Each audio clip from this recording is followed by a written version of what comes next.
Fly Crew, and welcome back to my channel. If you're new here, welcome to my channel. I'm so grateful you clicked on my video and decided to give me a listen, and I hope that you can gain something by watching this. And if not, that's okay. I'm just glad you're here. I feel like in the last few videos, I haven't really explained what the Unclick project is and what I hope to gain from it. So here it goes. The Unclick project is a project to raise awareness. Awareness about what? Well, I'm glad you asked, random stranger. It's to raise awareness for those who are alone and friendless. People who are out of the clique, so to speak. I want to build a community and encourage people to reach out, even if it embarrasses them, even if they stutter, even when they don't know how to socialize. Furthermore, I want to reach those who are in groups and cliques. I want to reach their ears and remind them that it's not all about their groups. It's good to have people in your corner and people that will back you up and lift you up when you fall. But you also have to remember that there are some kids in the world who don't have that. So always be friendly. That's why the slogan for this project is, "We're all in this together forever and for the better." But now that we've explained that, let's get into today's topic, which is fear.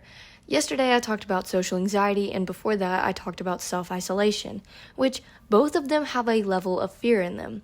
Social anxiety comes from fear of embarrassment or how people see you. Social interactions just seem like a big task and it can scare you. Self-isolation may come from one experience or an ongoing one where you're also scared of people, what they think of you, and in some cases, you don't want to be heartbroken by someone. You have a fear of being hurt by someone you deeply love. So I want to take this minute where you can pause the video and write down what you fear. It can be as simple as, "I fear the dark," or as deep as, "I fear being forgotten." And if you want, you can make a list. It'd be preferable if you wrote them down on paper because we're going to need it for later. Once you've done that, I'm going to read some verses on fear. And feel free to repeat these in your head, write them down, highlight them in your Bible, or whatever you prefer. 1 Timothy 1:7. For God has not given us a spirit of fear, but of power, love, and self-discipline. Philippians 4:6. Don't worry about anything. Instead, pray about everything. Tell God what you need and thank Him for all He has done. 1 John 4:18. Such love has no fear, because perfect love expels fear. If we are afraid, it is for fear of punishment, and this shows that we have not fully experienced His perfect love. Psalms 56:3. But when I am afraid, I will put my trust in you. Isaiah 41:10. Don't be afraid, for I am with you. Don't be discouraged, for I am your God. I will strengthen you and help you. I will hold you up with my victorious right hand. Joshua 1:9. This is my command. Be strong and courageous. Do not be afraid or discouraged, for the Lord your God is with you wherever you go. This is my way of encouraging you. I know that in this life, things can feel hopeless. We can feel alone, but if we fix our eyes on the perfect love of Christ, then we'll never have to be alone. But since we are humans, since we crave connections from the world around us, not having that can be fearful. So let's go back to your list. Now that you can see what it is you fear on paper, it looks pretty small, doesn't it? It is just words on paper. No matter what you wrote, beside it, I want you to write, God is greater than, and say your specific fear. For me, it'd be, I fear living a life alone. Beside it, I'm going to write, God is greater than my fear of living a life alone. And let's go down the list. I'll give you the time to stop and do that. Once that's done, I want you to write one more thing, because now we've acknowledged what we fear and that God is greater than it. But we need to see it in ourselves, that we too are greater than what we fear. I'm going to say some affirmations in the I tense, so write them down, repeat them in your head, or put them in the comments below. Whatever you need to do to hear them yourself. I am stronger than my fears. My fears do not control nor define me. I choose to be brave today. My fears are only feelings.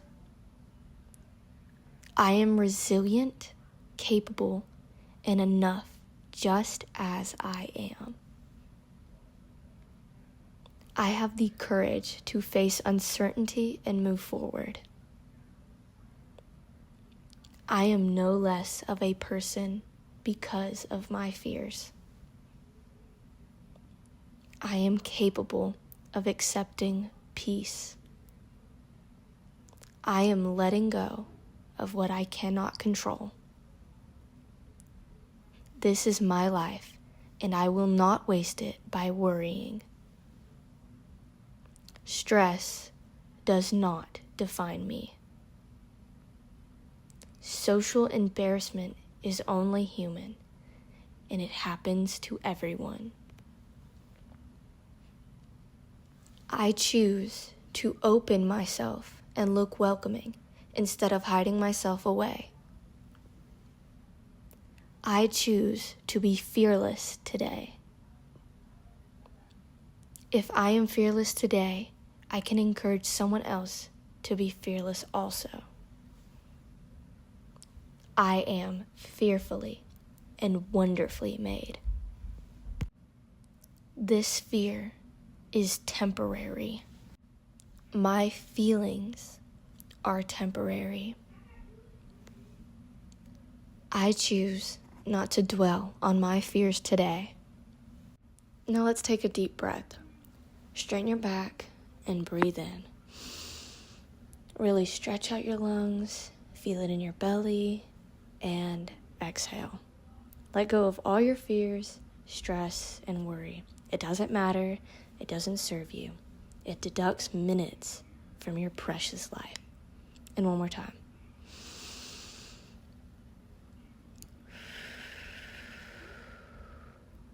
Good job. You are doing such a good job. Now I want to ask you, what is something you can do today that will serve you? Today, I can go swimming. I can go for a walk. I can work out. Oh my gosh, I love working out, especially leg workouts. I can take the time to learn something or write. I can compliment someone. I can hold a door open for someone. I can check up on someone I haven't texted in a while. Usually when you send care someone else's way, 7 times out of 10, you'll receive that care back. And as unfair as it may seem, not everyone is going to make you a priority in their life. Whether someone is having a hard time or just doesn't care to be around you, we can still love them. But we should know who to guard our hearts around. And just because someone doesn't make you a priority, it doesn't mean that you're not any less special. It doesn't mean that your value is any less. It's just the person's loss, and we're not going to dwell on it. So I remind you to be fearless today. Do something out of the box. And be brave. We're all in this together, forever, and for the better. Bye, guys.